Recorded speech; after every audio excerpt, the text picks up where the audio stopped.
श्री शिवाय नमस्तुभ्यम। महाशिवरात्रि का हिंदू धर्म में विशेष महत्व माना जाता है। धार्मिक मान्यताओं के अनुसार इसी दिन देवादिदेव महादेव और माता पार्वती जी का विवाह हुआ था। वैदिक पंचांग के अनुसार फाल्गुन माह के चतुर्थी तिथि के दिन हर वर्ष महाशिवरात्रि का पावन पर्व मनाया जाता है।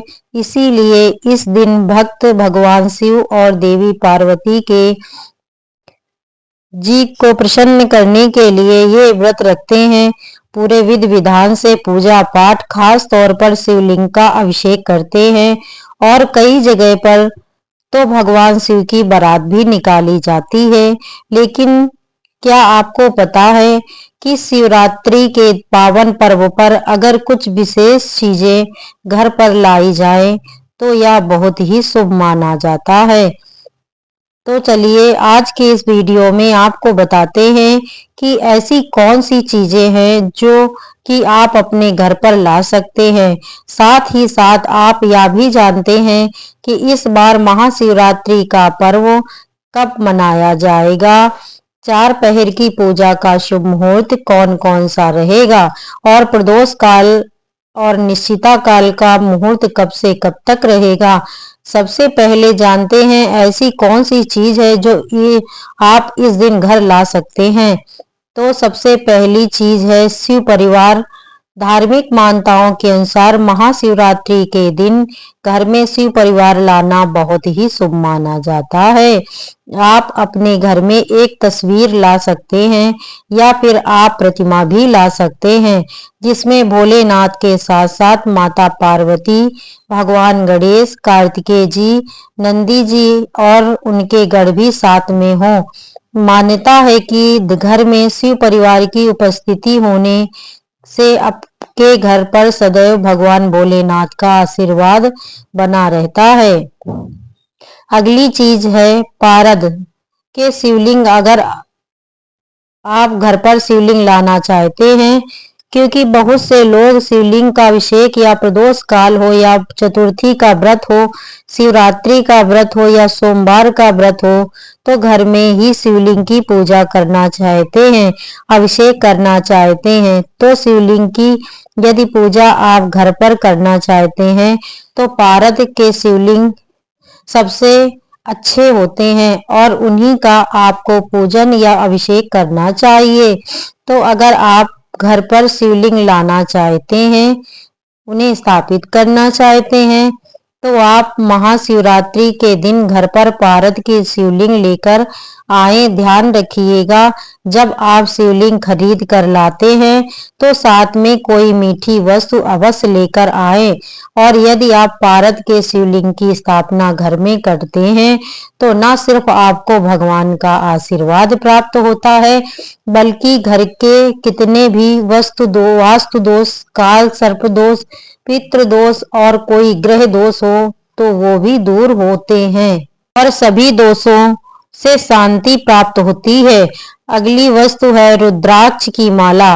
महाशिवरात्रि के दिन घर में रुद्राक्ष की माला या रुद्राक्ष लाना बहुत ही शुभ माना जाता है। भगवान शिव का स्वरूप माना जाता है रुद्राक्ष को। इसीलिए अगर आप शिवलिंग के दिन आप रुद्राक्ष खरीद कर लाते हैं तो विधि पूर्वक अभिषेक करके इसे घर में रखते हैं और इसका 108 बार जाप करते हैं तो इससे भी आपको भोलेनाथ की कृपा प्राप्त होती है। और इसके साथ ही रुद्राक्ष आपके घर जीवन के सारे रोग और शोक और दुखों का निवारण भी करता है। आप रुद्राक्ष की माला ला सकते हैं या फिर आप पंचमुखी रुद्राक्ष भी घर में रख सकते हैं। और इस बार महाशिवरात्रि के शुभ मुहूर्त के बारे में, इस बार फाल्गुन कृष्ण चतुर्थी तिथि प्रारंभ होगी 26 फरवरी बुधवार को सुबह 11:09 से और चतुर्थी तिथि समाप्त होगी 27 फरवरी दिन गुरुवार को सुबह 8:54 पर। ऐसे में उदया तिथि के अनुसार इस बार 26 फरवरी बुधवार को ही केवल महाशिवरात्रि का व्रत रहेगा।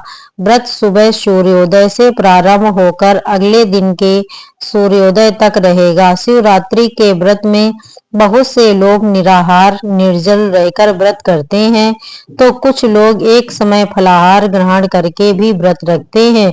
जिसकी जैसी सामर्थ्य हो वह वैसे ही व्रत रख सकता है। इस दिन शुभ मुहूर्त में भगवान शिव की और शिवलिंग की पूजा करके व्रत जितना ही पूर्ण फल प्राप्त कर सकते हैं।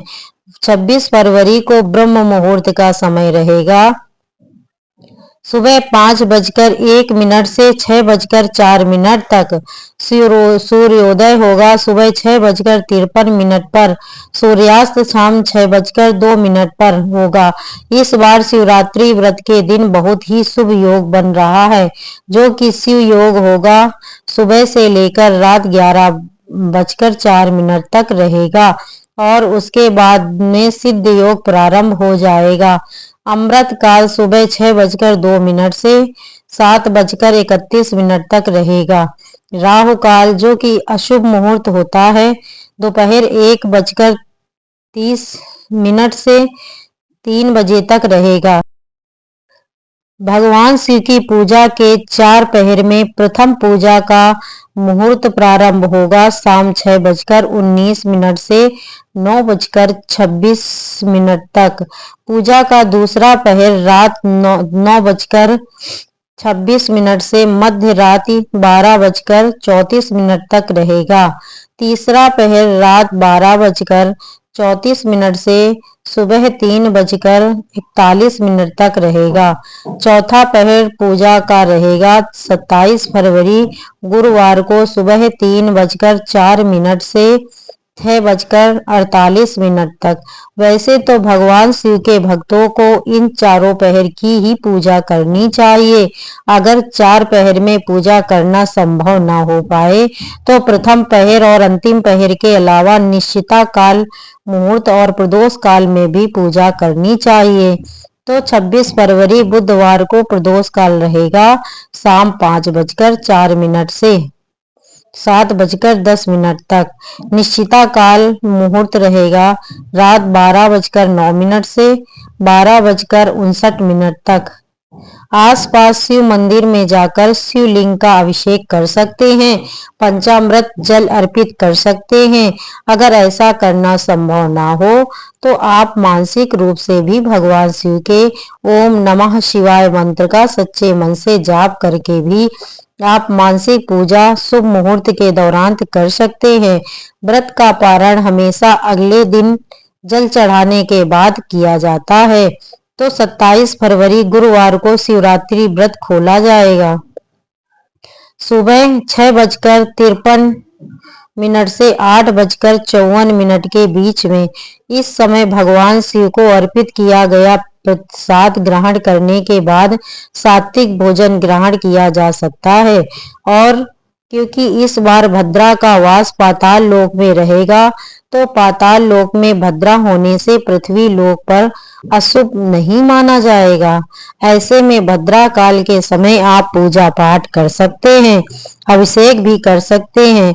लेकिन जो भद्रा का बहुत ज्यादा विचार मानते हैं उन्हें सुबह भद्रा काल लगने से पहले और रात को भद्रा समाप्त होने के बाद पूजा करनी चाहिए। दोस्तों, अगर मेरा ये वीडियो आपको पसंद आया हो तो प्लीज लाइक और सब्सक्राइब अवश्य करें। धन्यवाद दोस्तों।